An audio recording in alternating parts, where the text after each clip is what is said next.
ایک شخص حضرت داؤد طائی کی خدمت میں حاضر ہوا اور کہا کہ میں فلاں صوفی کو دیکھ کر آ رہا ہوں کہ شراب پی کر مدہوش پڑا ہے، اس کی پگڑی اور جسم کے کپڑے لتھڑے ہوئے ہیں اور کتے اس کے گرد جمع ہیں۔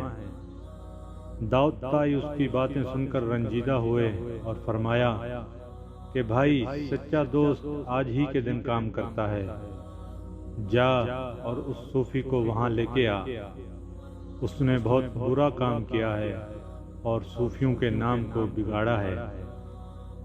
حضرت کا ارشاد سن کر وہ شخص مخمصے میں پڑ گیا اور پیچ و تاب کھانے لگا۔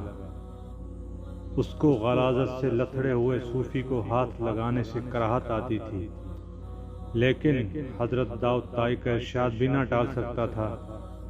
آخر طوعاً و کرہاً جا کر اس مدہوش صوفی کو کندھے پر لاد لایا۔ جب بازار سے گزرا تو سارا شہر اس پر امڑ پڑا۔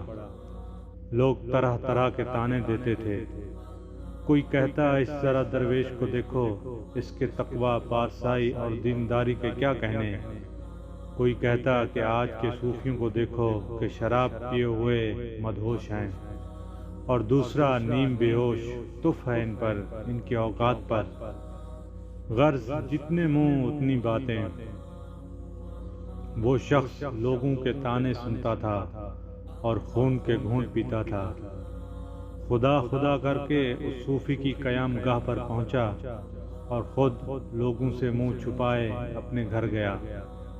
آج اس کو جو خفت اٹھانا پڑی، رات بھر اس کے تصور سے کروٹیں بدلتا رہا۔ دوسرے دن حضرت داؤد کی خدمت میں حاضر ہوا تو انہوں نے ہنس کر فرمایا، گلی کوچہ میں بھائی کی آبرو ریزی نہ کر، ورنہ زمانہ شہر میں تیری آبرو ریزی کرے گا۔ چند غریب کسی بنیے کے قرضدار ہو گئے تھے۔ بنیا روز تقاضے پر تقاضا کرتا اور ساتھ ہی سخت سخت الفاظ بھی سناتا، مگر غریب برداشت کرنے کے سوا اور کیا کر سکتے تھے۔ ایک دانا نے واقعے سے واقف ہو کر فرمایا، نفس کو کھانے کے وعدے پر ٹالنا بنیے کو رکوعوں کے وعدہ پر ٹالنے سے زیادہ آسان تھا۔ ایک نیک آدمی نے خواب میں دیکھا کہ ایک بادشاہ جنت میں ہے اور دوسرا ایک درویش دوزخ میں پڑا ہے۔ وہ سوچ میں پڑ گیا کہ لوگ تو یہ سمجھ رہے تھے کہ بادشاہ دوزخ میں ہوگا اور درویش جنت میں، لیکن یہاں تو معاملہ اس کے برعکس نکلا۔ معلوم نہیں اس کا کیا سبب ہے۔ غیب سے آواز آئی، یہ بادشاہ درویشوں سے عقیدت رکھتا تھا، اس لیے بہشت میں ہے، اور اس درویش کو بادشاہوں کے تقرب کا بڑا شوق تھا، اس لیے یہ جہنم میں ہے۔ ایک شخص کشتی لڑنے کے فن میں مشہور تھا۔ وہ 360 داؤ پیچ جانتا تھا اور ہر روز ان میں سے ایک داؤ کے ساتھ کشتی لڑتا تھا۔ ایک شاگرد پر وہ بہت مہربان تھا، اس کو 359 داؤ سکھا دیے، صرف ایک داؤ اپنے پاس رکھا۔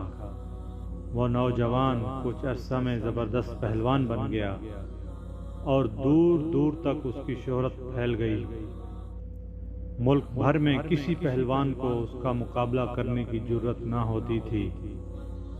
ایک دفعہ اس نوجوان نے اپنی طاقت کے ذم میں بادشاہ سے کہا کہ استاد کو مجھ پر جو فوقیت حاصل ہے وہ اس کی بزرگی اور تربیت کے حق کی وجہ سے ہے، ورنہ قوت اور فن میں اس سے کم نہیں ہوں۔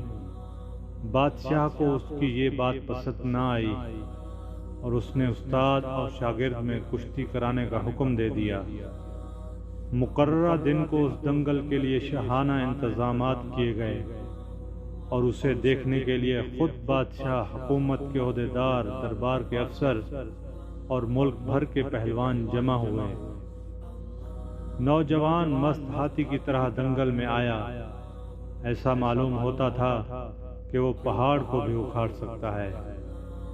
بوڑھا استاد سمجھ گیا کہ نوجوان شاگرد قوت میں اس سے بڑھ چکا ہے، تاہم وہ اس داؤ کا توڑ نہیں جانتا تھا۔ استاد نے اس کو دونوں ہاتھوں سے سر پر اٹھا لیا اور پھر زمین پر پٹخ دیا۔ ہر طرف واہ واہ کا شور مچ گیا۔ بادشاہ نے استاد کو بیش بہا انعامات سے سرفراز کیا اور نوجوان کو ملامت کی کہ تو نے اپنے محسن استاد سے مقابلہ کیا اور ذلیل ہوا۔ اس نے کہا کہ جہاں پناہ استاد اپنی طاقت کی وجہ سے مجھ پر غالب نہیں آیا، بلکہ اس نے مجھ سے کشتی کا ایک پیچ چھپا رکھا تھا اور اسی پیچ کی وجہ سے وہ جیت گیا۔ مصر میں کسی جگہ دو بھائی رہتے تھے، ایک نے علم پڑھا اور دوسرا مال جمع کرتا رہا۔ نتیجہ یہ ہوا کہ پڑھنے والا تو علامہ ہو گیا اور روپیہ جمع کرنے والا شاہی خزانچی بن گیا۔